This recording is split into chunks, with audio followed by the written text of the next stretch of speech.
정치마수다 시작하겠습니다. 오늘은 서영주 맥 정치사회연구소장, 윤희석 전 국민의힘 선임 대변인과 함께하겠습니다. 어서 오세요. 네. 안녕하세요. 안녕하세요. 네.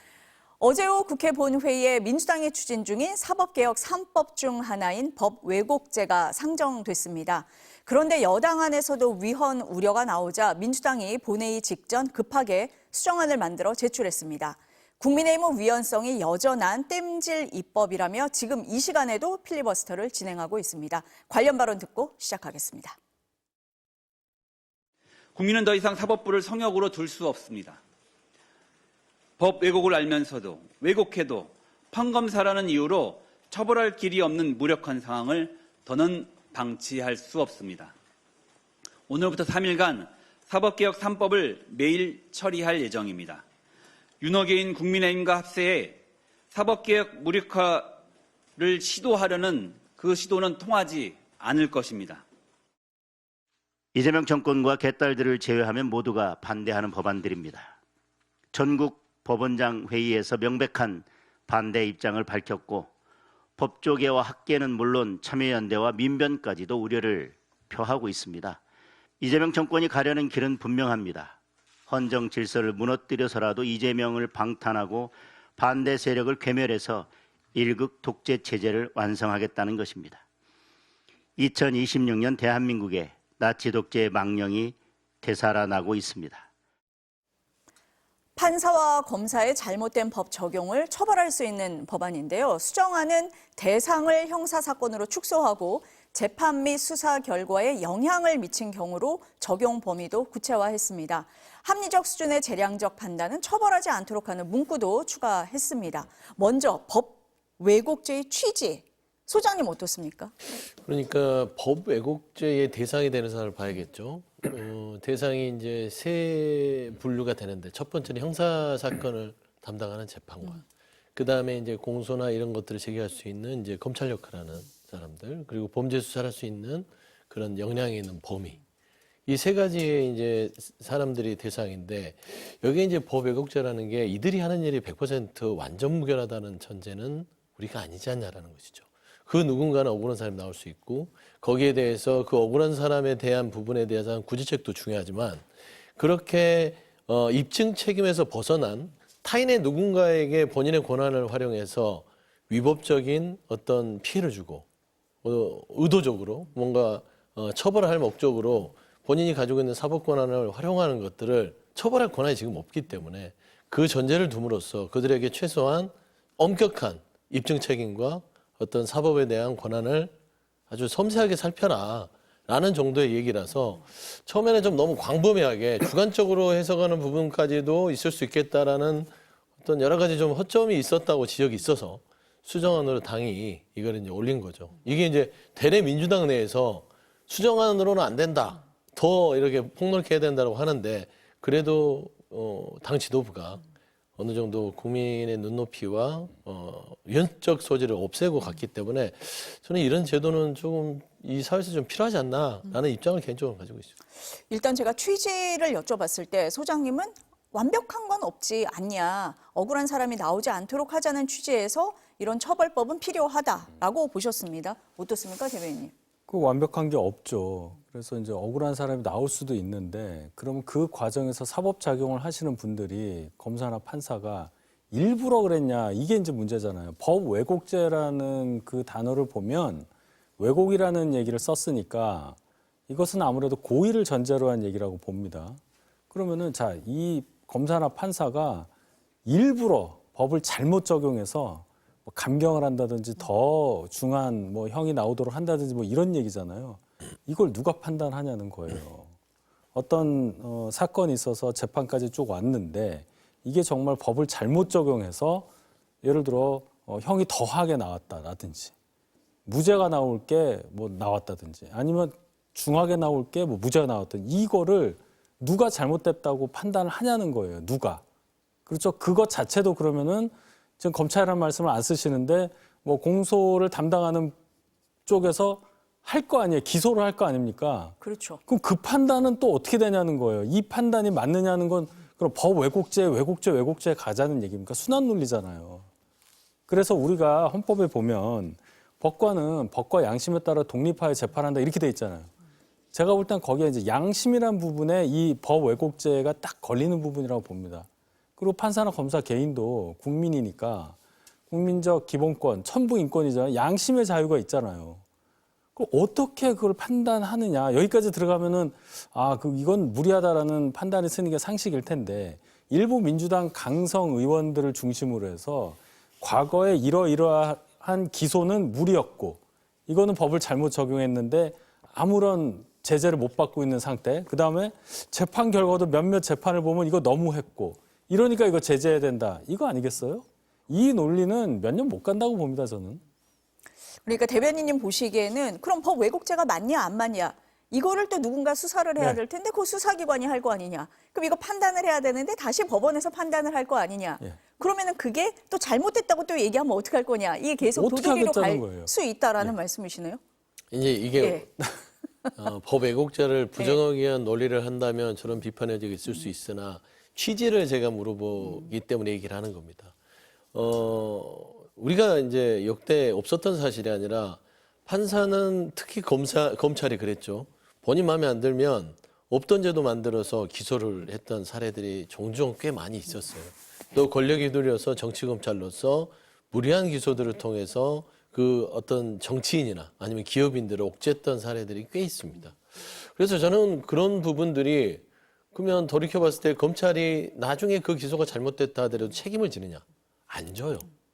검찰 책임지는 거 봤습니까? 안 져요. 일단 이건 내 건 아니고 내가 막든 말든 간에 그냥 가는 거야.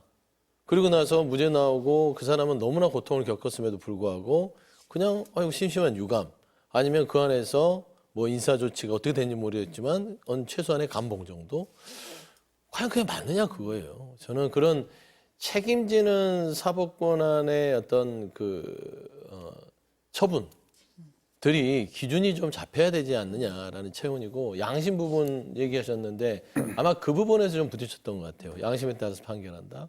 그래서 이제 이 수정안에 보면은 합리적인 범위 안에서 재량권은 두는 겁니다. 근데 그 합리라는 건 우리가 늘 얘기하는 사회 통념과 상식과 기준이겠죠. 거기 범위 안에서는 인정할 수 있다.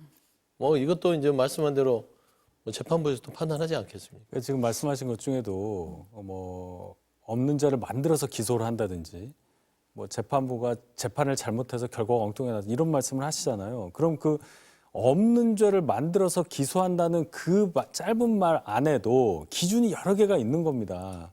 합리적, 재량 이런 말씀을 쓰시는데 무슨 뜻인지 다 알잖아요. 구체적으로 말할 수 없기 때문에 그러한 단어를 우리가 만들어 쓰는 거 아닙니까? 재량의 일탈, 남용 이런 말이 있는데 어디까지가 일탈이고 어디까지가 남용인지는 행정법 하는 사람들은 무수하게 싸워요. 이걸 법으로 규율을 한다?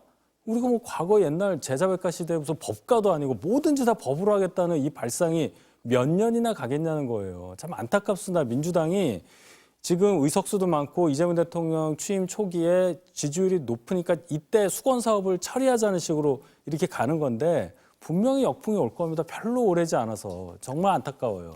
예, 쉽게 설명 좀 하면 법 왜곡죄가 왜 필요하냐? 이게 불필요한 법 아니냐? 뭐 이거를 간섭하려는 거 아니냐? 그런데 이제 어떤 하나의 권력이라는 큰 틀을 견제하는 법이라고 보시면 저는 이해가 빠를 것 같아요. 예를 들어 갑질금절법. 그동안 예전에 우리가 한 70년, 80년, 90년까지만 해도 회사에서 상사가 후배들한테 갑질하는 거는 뭐 얘도 아니었잖아요. 뭐 어찌고 저찌고 폭언해도 어디 가서 하소연도 못 합니다. 그런데 시대가 변하면서 그런 행위들이 처벌을 받게 되니까 이 회사의 분위기가 어떻게 바뀌어요? 갑질 안 하게 됩니다. 내 발언이 갑질에 걸리나? 나 처벌받나? 주의하게 되죠. 그 다음에 여성에 대한 어떤 희롱 발언들도 예전의 시대에는 그냥 툭툭 던졌던 것들이 시대가 변하면서 잘못 말을 던지면 처벌이 돼요. 나 이거 처벌되는 거 아니야? 말을 조심하게 되죠.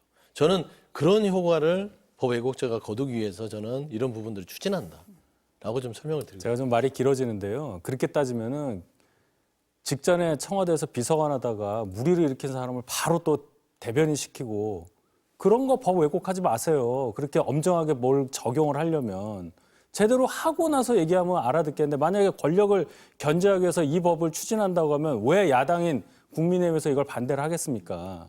이게 법을 적용하는 과정에 있어서 이건 양심과 어떤 독립된 상황이 버무려져서 나올 수밖에 없는 과정을 법으로 통제한다는 게 얼마나 논리적으로 말이 안 되는가를 얘기를 하는데 무슨 갑질 근절 이거하고는 얘가 다른 거 아니에요. 그러면 법원 또는 그러니까 법관과 검사가 갑질을 하기 때문에 우리가 갑질을 막겠다는 차원으로 이거에 들어간다 하는 것은 너무나 1차원적인 접근이다. 그래서 더 우려가 되는 거. 이런 접근법으로 이 법을 통과시키겠다고 한다면 국민들께서 어떻게 생각하시겠느냐. 이 논리가 몇 년이나 가겠느냐.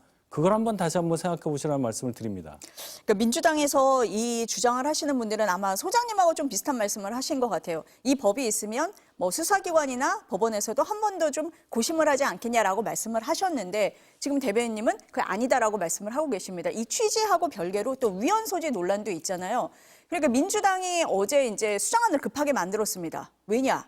진보 성향의 시민단체 민변도 위헌 소지가 있다라고 지적을 했습니다. 그리고 조국혁신당의 조국 대표도 일부 조항을 문제 삼았습니다. 대법원은 어제 입장문에서 수정안을 고려하더라도 범죄 구성 요건이 추상적이고 고소고발, 남발 우려가 있다 밝혔습니다. 이런 말씀을 하시는 걸까요? 그렇죠. 예를 들어 기소를 했는데 기소를 당하는 사람 입장에서 부당하다고 생각하고 이것도 법 왜곡죄. 검사가 제대로 안 했다 할 거고.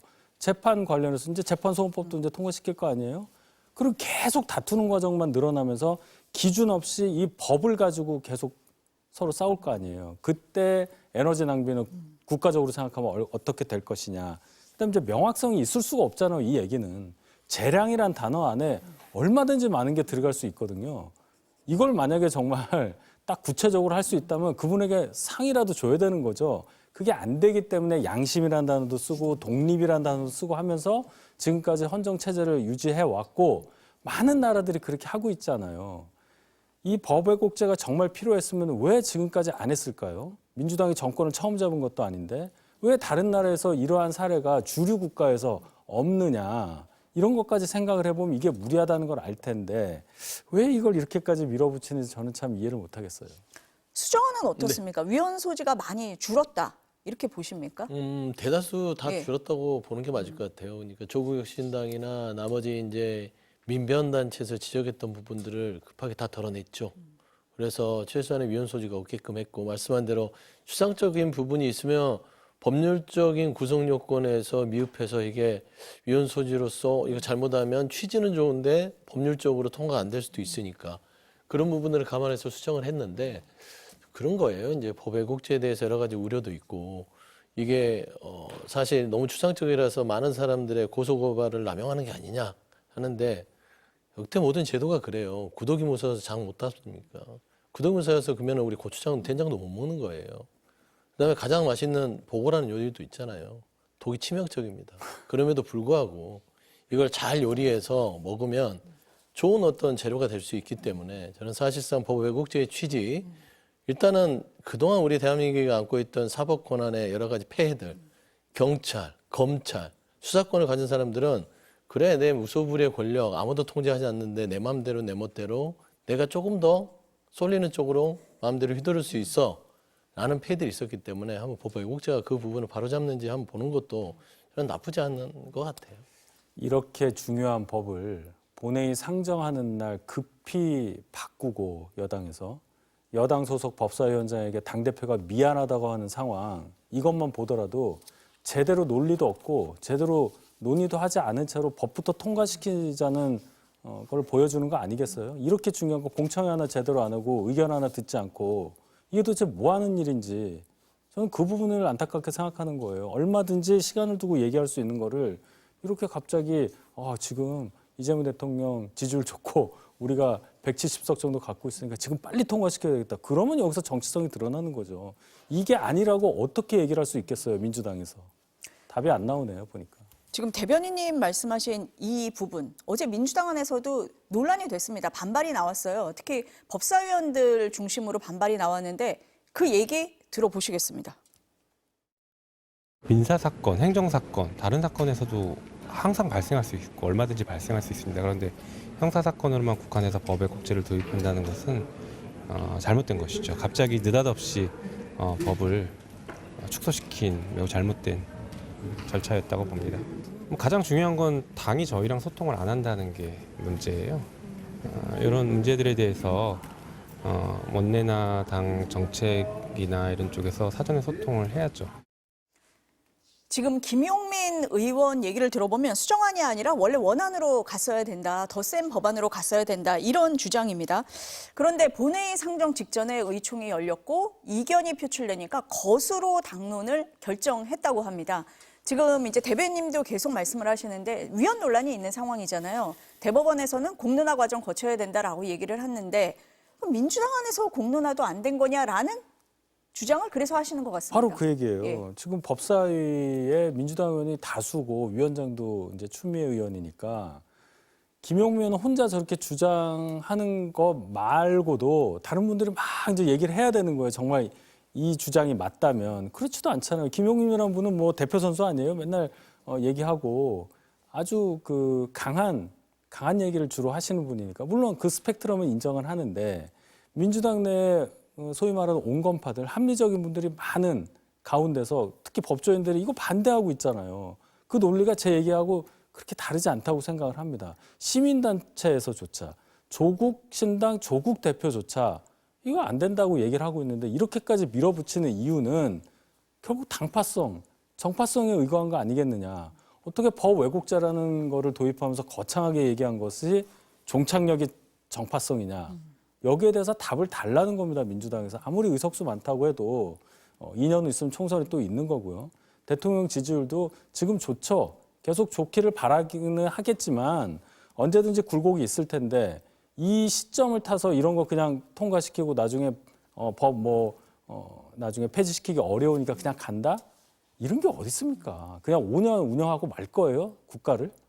그런 정신이 글쎄요. 제가 볼 때는 너무나 이 정파적인 이익에가 매몰된 분들이 이걸 끌고 나가는 거, 못 막고 있는 거. 이재명 대통령도 속으로는 이거 반대할 거라고 저는 생각합니다. 민주당에서 보니까 취지에는 공감을 하는 것 같아요. 네. 일부 이제 이런 조항이라든지 뭐 내용에 대해서 이견은 있는 것 같습니다. 그렇죠. 그러니까 법사위에 있는 위원들이 법률적으로 뭐 좀 관계된 율사들이 있긴 있지만 또 법사위 아닌 분들도 국회 민주당 내에서 율사들이 꽤 있습니다. 판단할 수 있죠. 그리고 법사위에서 논의된 건 지금 김용민 그 법사위 간사가 아쉽다. 원한 대로 가야 된다. 왜 축소시켰냐 이 얘기잖아요. 이건 공론화의 여지가 없는 거잖아요. 위원회 소지 부분들을 덜어내고 이 법의 취지를 관철시키기 위해서는 최대한 그 취지만 살려서 통과시키는 게 저는 법의 효용성에도 맞지 않을까라는 지도부의 판단 같아요. 좀 아쉬움이 있더라도 법사위원들이 저는 이렇게 반발해버리면 결국에 벌써 국민의힘에서 안에서도 공론화 제대로 하지 못하면서 지금 뭐 하는 거냐라고 비판이 있을 수 있기 때문에 저는 이건 조금 당 내의 지도부와 법사위원끼리의 그 조율이지 이걸 가지고 지금 어깃장 놓는 모습은 좋지 않다. 그리고 이제 저 개인적인 생각이지만 김용민 의원이 딱 그 얘기를 하는데 좀 걸리는 게 당이 이 법사위와 소통하지 않았다는 게 아쉽다는데 아니 지도부가 왜 법사위하고 소통을 해야 돼요? 법사위가 지도부에게 되는데 그 전에 법사위가 지도부하고 소통 안 하고 한 일이 얼마나 많은지 돌이켜봤으면 좋겠어요. 그래서 이런 표현들은 결국에는 그 밖에 안에서 싸움 자체는 이렇게 표면적으로 드러내지 않고 긴밀하게 해서 이 부분을 정리했어야죠. 지금 싸우는 것처럼 보이면 이 법외국조의 취지가 제대로 전달이 되겠냐 그겁니다. 소장님 말씀을 들어보니까 당 지도부와 법사위가 어긋난 의견을 낸 적이 뭐 한두 번이 아니었던 적은 많은 것 같아요. 한두 번이 아니었죠. 뭐 여러 번 있는 것 같기는 합니다. 오늘 어쨌든 뭐 필리버스터 종결을 하고 표결을 할 것 같은데 좀 지켜보도록 하겠습니다. 그 전에 어제 3차 상법 개정안이 통과가 됐습니다. 기업이 신규로 취득하는 자사주를 1년 이내에 소각하도록 의무화한 그런 법입니다. 주가가 오를 거다 이런 기대감에 어제 코스피가 6,000선을 넘었습니다. 하지만 재계에서는 외국계 투기 자본의 경영권 공격을 우려하기도 합니다. 경제 전문가시잖아요. 네. 어떻게 보세요? 자사주를 이제 소각하게 되면 기존에 이제 의결권 있는 주식들의 비중이 올라가겠죠. 그러니까 의결권이 더 세진다고 보니까 주식 갖고 있는 사람 입장에서는 조금 더 주가가 올라가는 효과를 그 권한이 확대되니까요. 한 주당. 그러니까 그렇게 생각할 수도 있고 또 이렇게 되면 자사주를 통해서 경영권 방어에만 치중했던 그간의 우리나라 기업 행태가 바뀔 거다 뭐 이런 얘기를 하는 거잖아요. 뭐 일견 맞는 말씀이라고 생각합니다. 그렇다면 외국에도 있는 어떤 면에서 보면 합리적이라고 볼 수 있는 경영권 방어 수단도 같이 붙여주는 게 저는 맞다고 생각합니다. 포이즌 필이라고 하죠. 신주 인수 선택권 뭐 이런 거. 그러니까 예를 들어 기존 주주가 경영권 방어 목적을 달성하기 위해서라도 주식을 취득할 수 있는 뭐 우선권을 준다든지 아니면 주식마다 똑같은 의결권을 주지 않고 차등해서 준다든지 이런 것들이 많이 있어요. 이 시장 경제가 더 발전한 나라에서는. 그럼 거기서는 왜 그걸 줬겠느냐. 경영권 침탈 가능성이라는 것이 상존하면 주식시장에도 안 좋고 경제적으로 부작용이 많다고 경험을 했기 때문에 그런 걸 부여한 거잖아요. 그럼 하나 없앴으면 하나를 넣어주는 게 맞고 넣어주는 것이 그러면 똑같지 않냐는 주장에 반박하기 위해서라도 이거는 다 입증이 된 사례가 있고 합리적이다. 결코 주식시장이라든지 경제 전반에 나쁜 영향을 주지 않는다. 이런 식으로 가야 하는 건데 반만한 그런 3차 개정이어서 4차 상법 개정안을 기대해 보겠습니다. 어떻게 보세요, 수장님은? 일단은 시장이 네. 반응했잖아요. 긍정적으로 보는 것이죠. 뭐 이걸 부정적으로 보는 뭐 경제 전문가는 없을 것 같고요. 사실상 이게 이제 그 기업의 지배 구조의 왜곡을 막겠다는 취지에서 시행됐다고 보는 게 큰 틀에서는 맞고 이제 자사주 부분들이 말씀한 대로 경영권 부분에서 외부의 어떤 침탈로 이거를 활용되면 좋은데 이게 다른 목적으로 편법적으로 활용됐던 부분들이 결국에는 주주들의 이익을 왜곡시키는 결과들을 가져왔어요. 근데 이 부분을 털어줌으로써 자본시장에서는 투명성이 확보되고 결국에는 주주들한테 이익이 돌아간다는 측면에서는 사실 이 기업을 평가하고 그 기업에 대해서 투자하는 사람들에게는 청신호죠. 외부에 봐서도 괜찮은 곳이고 말씀한 대로 예를 들어 경영권이 심하게 흔들릴 수 있는 상황까지 온다면 이런 부분들은 보완을 통해서 막으면 되기 때문에 저는 이번에 상법 3차 개정안까지가 지금 코스피 6,200을 가는 요인 중에 하나로서 또 긍정적 효과를 발휘할 수 있다. 저는 그렇게 보고 있습니다. 대변인님은 보완이 좀 됐으면 좋겠다라고 하시지만 어쨌든 이 법 자체는 두 분 다 긍정적인 효과가 있다라고 보시는 것 같습니다. 국민의힘 얘기를 좀 가볼까요? 국민의힘 얘기를 시작하면 정말 복잡한 얘기가 굉장히 많은데 이번에는 TK는 그래도 뭉쳐있는 줄 알았는데 아니더라 하는 모습을 좀 보겠습니다. 대구 경북 통합법인데요. 당초 행안위에서 여야 합의로 통과가 됐는데 법사위에서 보류가 됐습니다. 알고 보니까 국민의힘 내에 갈등이 있었다. 뭐 이런 얘기가 나왔어요. 행정통합을 강하게 주장했던 주호영 국회 부의장이 송환석 원내대표랑 충돌을 했어요. 그러면서 난 탈당하겠다 뭐 이런 얘기까지 나오면서 당 지도부를 압박했습니다. 그래서 오늘 오전에 대구 경북 의원들이 의견을 모았어요. 대구는 무투표, 경북은 투표를 했는데 뭐 투표 여부는 뭐 밝히지 않았는데 찬송이 우세했다. 그래서 지도부에 처리를 요청하기로 했다. 여기까지 지금 전해졌습니다. 이 일련의 상황이 왜 벌어지는 겁니까? 일단 네. 광역자치단체끼리 통합을 하자는 의미는 규모를 키워서 경제적으로 조금 더 효율적인 상황을 만들어보자. 특히 대구나 경북은 우리 이제 GRDP라고 하죠. 지역 GDP가 굉장히 낮아요. 그러니까 대구 경북 입장에서 더 급하죠. 더 크게 합쳐서 뭔가 규모의 경제도 이루고 뭔가 효율적으로 경제를 좀 반등시키자는 의견이 많으니까 통합으로 가자는 의견이 많은 줄 알았죠. 근데 통합을 하게 되면 어떻게 됩니까? 행정적으로는 자리가 두 개였던 게 하나가 되잖아요. 대구시장과 경북지사가 합쳐져서 하나의 자리가 되고 그럼 이제 곧 선거가 있는데 각각의 어떤 자리를 노리던 분들 입장에서는 이건 뭐 혁명적 변화가 일어나게 되니까 아마도 그런 지방선거에서의 광역자치단체장을 생각하고 있었던 의원들 사이에서는 이해관계가 서로 다를 수가 있겠죠. 합쳐졌을 때 내가 후보된데 유리하다고 보는 분이 있고 그냥 그대로 있어야 내가 원래 하고자 했던 거 그 자리에 내가 당선되기가 쉽겠다 생각하시는 분들도 있을 테니까 그 아마 해석이 맞을 겁니다. 그리고 또 하나가 대구라는 곳이 경북이라는 지역에 이제 둘러싸였다고 봐야 되겠죠. 그렇죠. 근데 대구는 가장 남쪽에 있어요.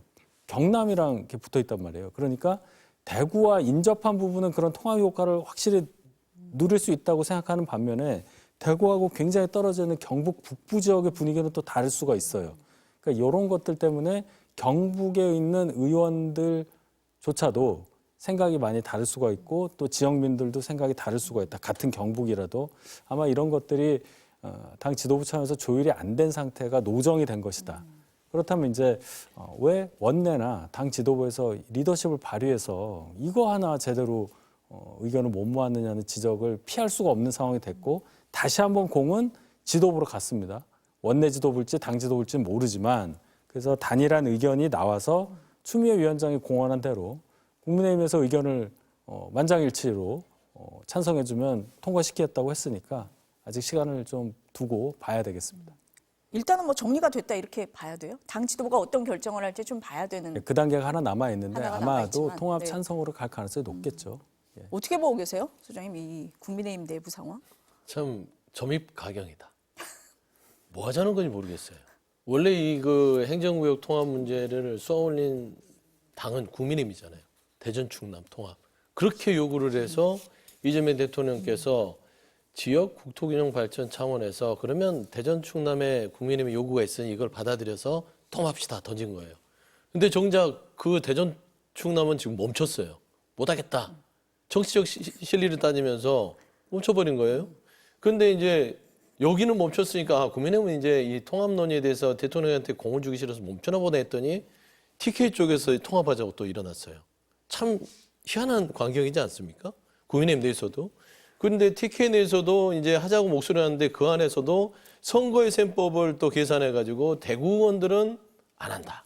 경북 의원들은 해야 된다. 또 이런 일로 가는 거예요. 그리고 오늘 이제 투표를 통해서 의견이 찬성적으로 모아졌다고 하는데 이게 과연 정치적으로 좀 분석을 했을 때 부끄러운 일이잖아요. 왜 선출직 공직자를 합니까? 이거 여야를 떠나서 누구를 위해서 선택을 하죠? 국민을 위해서 선택을 하고 한정된 자원을 국민을 위해서 잘 배분하고 선택하라고 그 자리에 앉혀놨으면 우리의 지금 선택 자체가 국민의 선택이야된지를 알 거 아니에요. 그런데 철저하게 TK 의원들이나 대전 충남 국민의힘 의원 몇몇은 사리사욕입니다. 이게 통합을 하게 되면 나한테 정치적으로 손해인데 반대해야지. 이런 거예요. 이런 분들은 선출직 공직자에 있으면 안 돼요. 설사 저는 우리 진보 진영 내에 이런 선택을 하면 저도 똑같은 소리 할 겁니다. 그러니까 이 국민들한테 선출된 이 선출직 공직자들은 제발 본인의 그 배지와 이 공직의 무게를 다시 새겼으면 좋겠다. 그런 광경들을 지금 제가 목도해서 안타깝다는 말씀드립니다.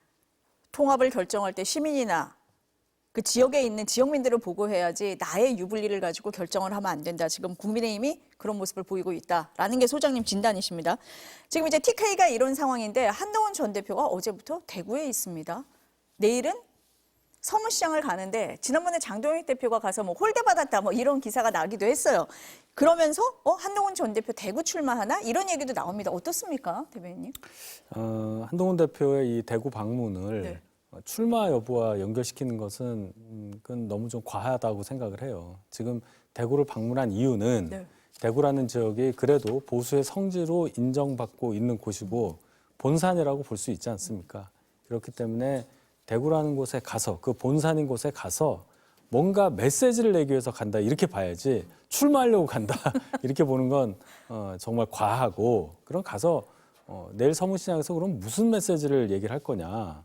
결론적으로는 보수가 너무 망가져 있고 이대로 있어서는 안 되겠다는 많은 그 보수 성향 국민들의 어떤 요구에 답하는 그런 메시지가 되겠죠. 지금까지 한동훈 대표가 뭐 제명도 당하고 뭐 이런 과정에서 국민의힘 내부의 개혁을 위해서만 내부에 치중해서 그 당내 개혁을 계속 얘기했었는데 2월 19일 윤 대통령 무기징역 선고 이후 2월 20일 장동혁 대표의 그 충격적인 선언, 절윤 세력과 절연한다. 여기서부터 완전히 판이 바뀌었다고 봐요. 그래서 이제는 조금 더 큰 주제, 당내 개혁을 넘어서서 보수 전체의 어떤 재건, 이러한 성격의 메시지를 낼 가능성이 굉장히 높아요. 그것도 대구 서문시장에서. 그것이 갖는 정치적 파괴력이 클 수밖에 없기 때문에 내일 어떤 메시지가 나올 수 있을까, 거기에 집중하는 현 상황이다. 이렇게 보고 있습니다. 메시지에 집중해라, 지역에 집중하지 말아라 이런 네, 말씀이신가요? 그렇습니다. 예. 대구 출마설에 대해서는 일단 선을 긋고 계십니다. 어떻게 보세요? 지역은 이미 집중할 필요도 없죠. 대구 가 있잖아요. 근데 뭘 지역에 집중해요? 이미 아닙니다. 대구에 가 있어요. 나 대구 간다 뭐 이런 그 거예요? 보수의 상징인 대구에 가 있기 때문에 네. 지역은 거기고 이제 우리가 관전 포인트로 볼 거는 이게 어쩔 수 없어요. 언론들은. 지난번 장동혁 대표 여기 왔는데 이게 홀대라는 표현을 많이 쓰지만 창피해서 숨어버린 것 같아요. 장동혁 대표 나타났다. 그냥 보기도 싫고 창피하다 같이 있는 게. 그래 안 나타난 거죠. 그 장면과 이제 곧 한동훈 전 대표가 장동혁 대표를 통해서 따지고 보면은 제명당한 거잖아요. 그 보수에 있어서의 반대 입장에 있는 보수의 어떤 지도자를 되고자 하는 한동훈 대표 갔을 때 서울시장 광경. 이거 언론에서 쓰기 딱 좋은 광경 아닙니까? 쓸것 MC도 쓸 거거든요. 딱 이 그림이 나오기 때문에 이거는 현상적으로는 이미 그게 뉴스가 돼버리는 거고. 저는 대구는 사실 갔을 때부터 출마에 대한 어느 정도의 그 밑자락은 깔려 있다고 봐요. 하지만 여기에 출마하겠다 선언할 수는 없는 상황이고. 부산도 가봐야죠. 또 부산에 가봤더니 여건이 좋다. 또 부산을 출마할 수 있는 것이고. 그래서 장은 열어놓는데 저는 대구를 찾는 이유는 딱 한 가지입니다. 아마 선언적 의미가 있지 않을까. 보수를 재건하겠다. 대구 시민들에게 꼭 대구 시민이 아니더라도 보수를 지지하는 많은 유권자들에게 아마 그 얘기를 할 거예요. 창피하시죠? 이제 창피하지 마시고 나와 함께 손을 잡고 보수를 바로 세웁시다. 이런 이제 메시지들을 던지기 위해서 소무장 간 거라고 봐요.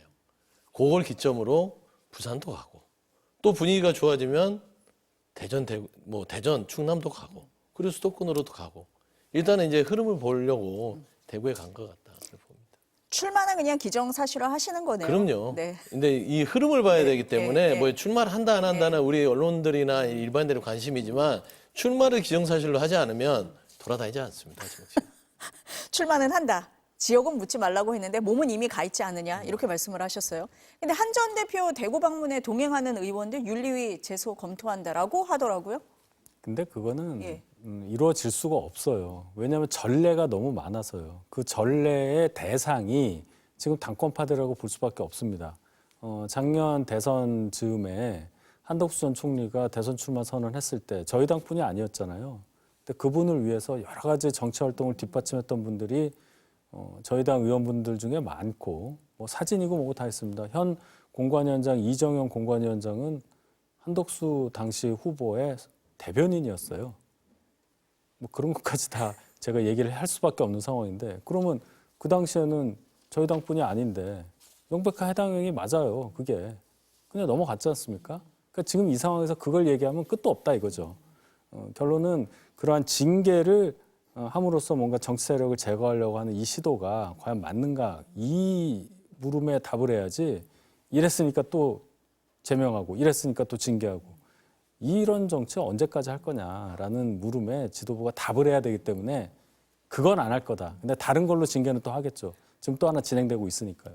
그 전현직 당협위원장들이 예. 장동혁 대표 사퇴하라 예. 이걸 가지고 윤리위 제소 검토한다고 예. 하는데 이건 할 거라고 보시는 거예요? 그거를 어느 당협위원장이 당원 뭐 한 2만 5천 명 모아서 본인이 뭐 제소하겠다고 하니까 윤리위에는 올라갈 거로 보여요. 그럼 이제 이 윤리위에서 어떤 결정을 내릴 거냐. 징계 가능성이 상당히 높다고 봅니다. 지금의 윤리위라면.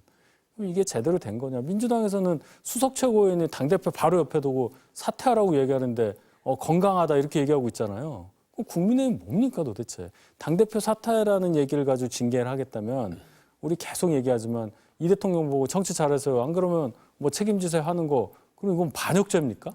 그런 건 아니잖아요.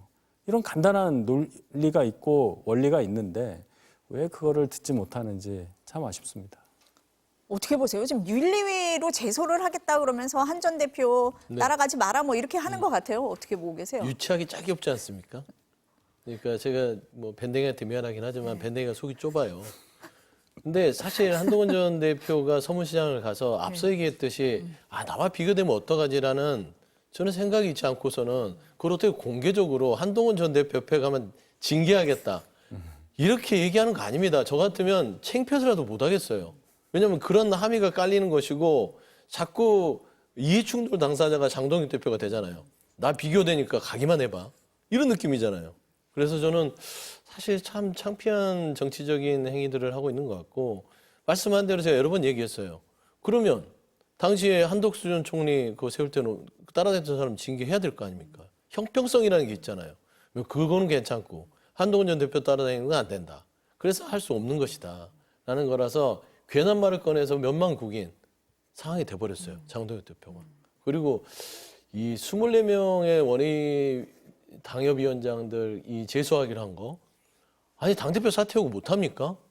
생각이 다를 수 있잖아요. 건강하지 못해요. 말씀한 대로. 민주당은 사퇴하라고 해도 건강하다고 하지만 이걸 용인 못하면 반대로 뭐냐. 국민의힘은 아주 최악이에요. 중병에 걸렸다. 그런 말씀할 수밖에 없어요. 근데 지방선거를 앞두고 있잖아요. 100일도 안 남았는데 당협위원장들을 징계한다. 가능한 일입니까? 장동훈 대표는 지금 선거 치를 생각이 없어요. 아, 그래서 그럼요. 그건 신경을 본인은 그냥 썼습니다. 당권 네. 유지하고 네. 장동혁에 대들지 않고 나의 윤호개인의 주장에 반하지 않고 내가 이대로 그냥 지방선거를 내 마음대로 칠 수 있게 끄덕여주는 사람만 데리고 가겠다라는 것이라서 저는 요즘에 많이 쓰는 말인데요. 제가 저기 선포자라고 선거 포기자가 그 선포자입니까? 드디어 네. 정치권에서 최초로 출연하기 시작했다. 그런 생각이 듭니다.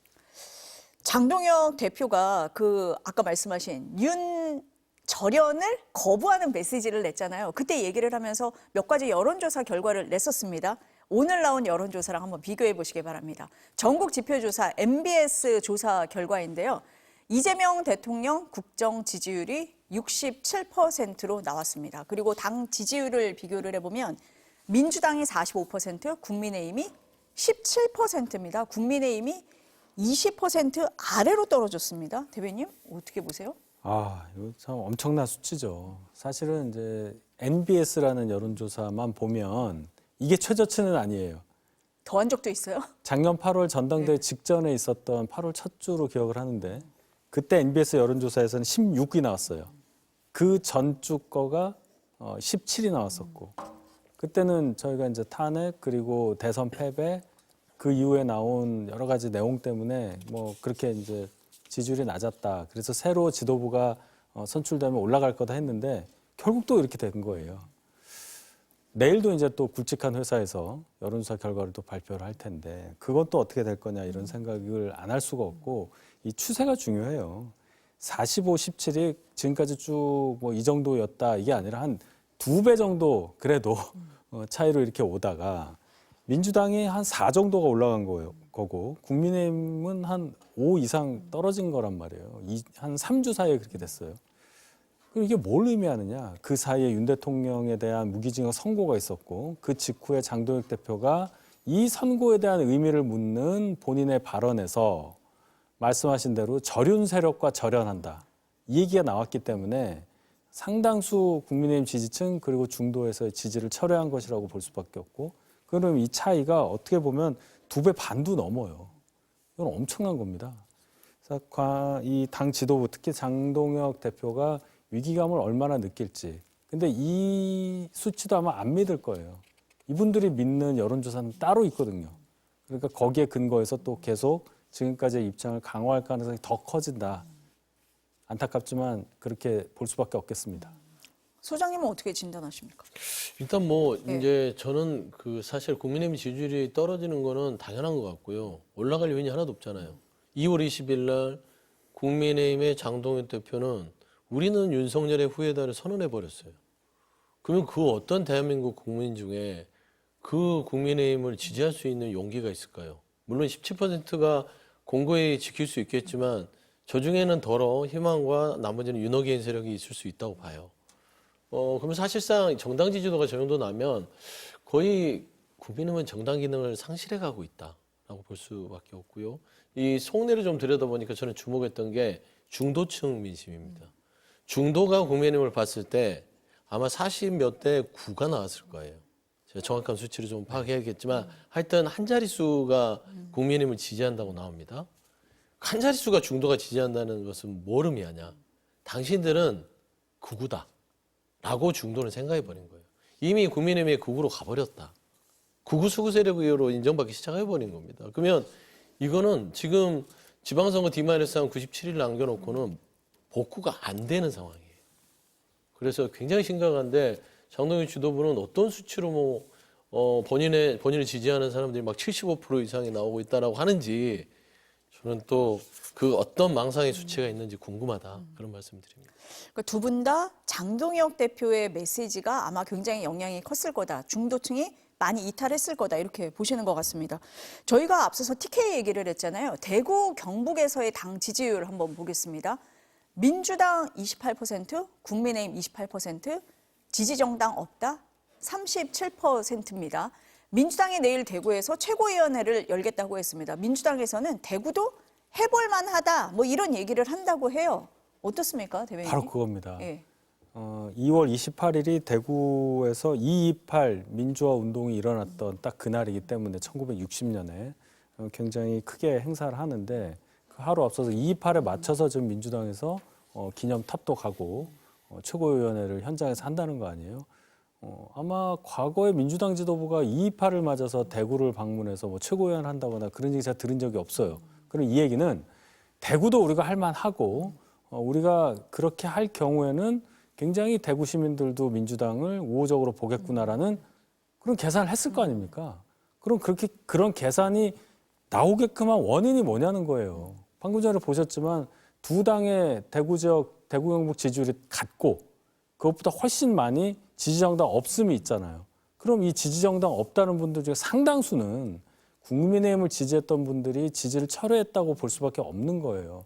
이 틈에 단순과반수로 우리는 선거를 이겨야 하는 제도니까 민주당 입장에서는 절호의 기회다 하고 공약을 계속 하겠죠. 굉장히 뼈아픈 부분입니다. 이 부분은.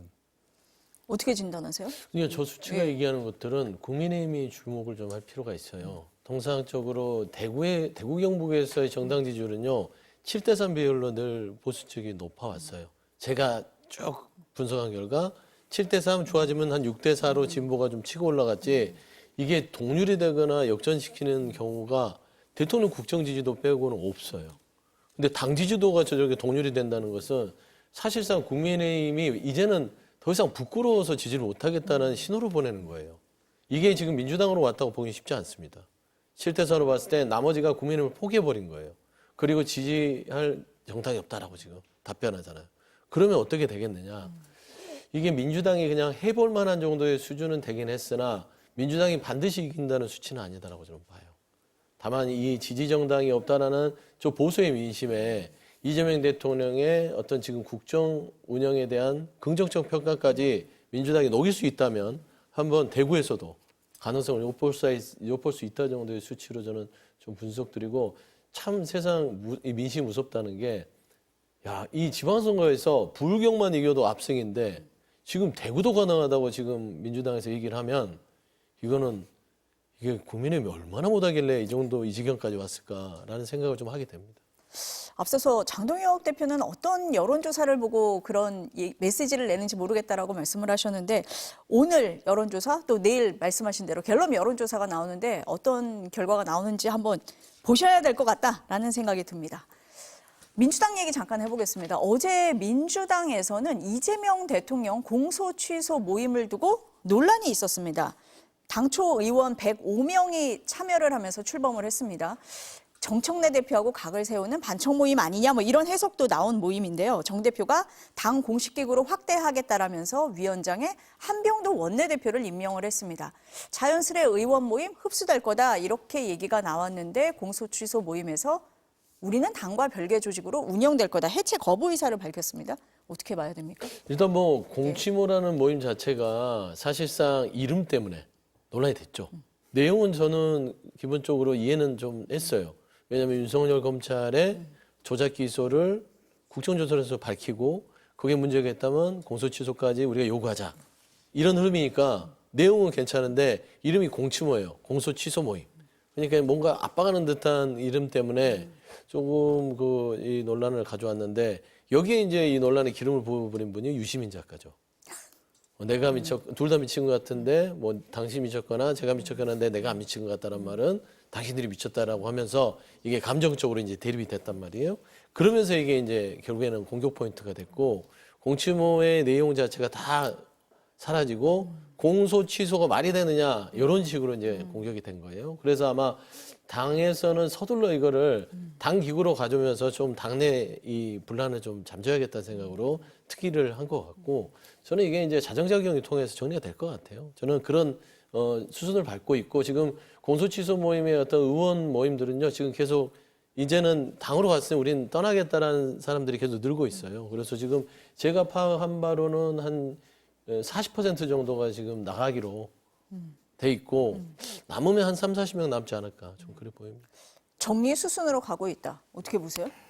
도대체 뭔지 모르겠어요. 공소 취소라는 이름은 동일하잖아요, 앞에. 공취 위인지 공취 특인지는 모르지만 공취 뭐하고 뭐가 다르겠어요. 다만 의원들의 모임이냐 아니면 당 공식 기구냐 그 차이인데 이런 식으로 이제 위원회 형식으로 당기구로 만들겠다고 하는 것은 정청래 대표가 본인의 반대하는 사람들의 모임이라는 것을 좀 없애기 위해서 그런 뭐 꼼수 아닌 꼼수를 쓴 걸로 보이고요.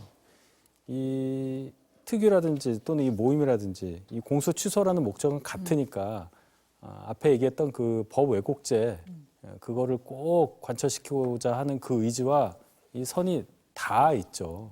결론적으로는 지금까지 야당이었을 때 민주당에서 특히 이재명 대통령 중심으로 해서 공소 과정에서 너무나 힘들었고 그 재판 과정도 결과가 우리가 생각할 때는 안 맞고 하니까 자꾸 이런 게 나오는 겁니다. 이건 이제 조금 더 특화가 돼 있죠. 공소를 취소하라.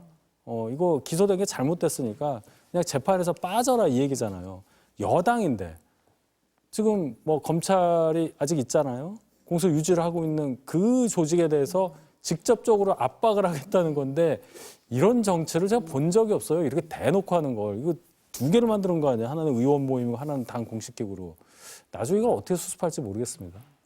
소장님이 정리돼 간다고 말씀하셨는데 네. 안팎으로 여전히 논란은 조금 있는 것 같습니다. 어떻게 원래 진행될지는. 자정이라는 게 천천히 예. 일어나는 거예요. 정리되는지는 좀 지켜보도록 이런 거 하겠습니다. 하면 안 되죠. 지켜보도록 하시죠, 네. 대변인. 네. 짧게 마지막으로 그 이재명 대통령이 부동산 메시지 계속 내고 있잖아요. 이번에 농지 문제를 얘기를 했습니다. 경자 유전, 농사를 짓는 사람만 농지를 소유할 수 있다라는 뜻이죠. 헌법에도 나와 있습니다. 농사 짓지 않는 사람은 농지 팔라 이런 얘기인데 이 불똥이 민주당 서울시장 출마를 선언한 정원호 성동구청장에게 옮겨 붙었습니다. 지금 여론조사 우위에 있어서 아마 그렇게 된 것 같은데 이 정 구청장이 생후 4개월 그리고 2살 때 600여 평의 농지를 매매한 사실이 있다.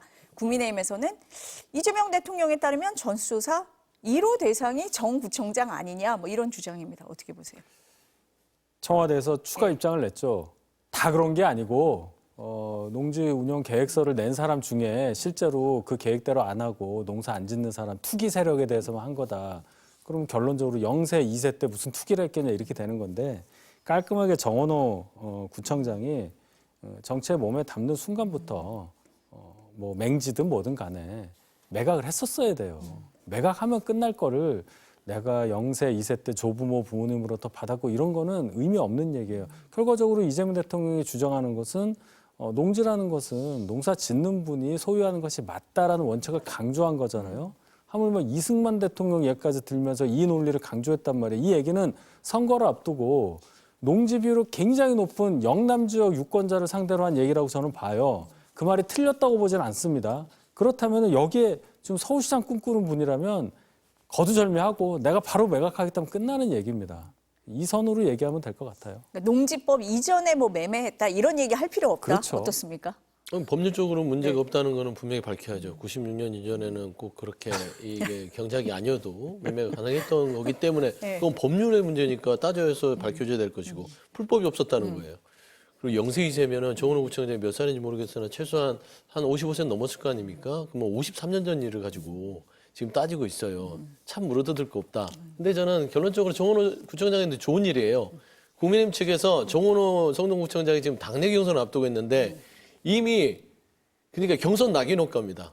이미 승리자로 대하는 그런 효과를 줘버려서 뭐 하나하나 그냥 해명만 해버리면 정원호 구청장 자체가 이미 국민들 생각이나 뭐 당에서 그 지금 경선을 치르기 전에 이미 당선된 거 아니야라는 오해를 줄 수 있는 어떻게 보면은 유쾌한 공격을 당하고 있지 않냐라는 또 평가도 할 수 있을 것 같아요. 불법이 아니라는 것 해명을 하면 되는 거고 이 정도 되면은 위상이 올라가는 효과도 있다라고 보시는 것 같습니다.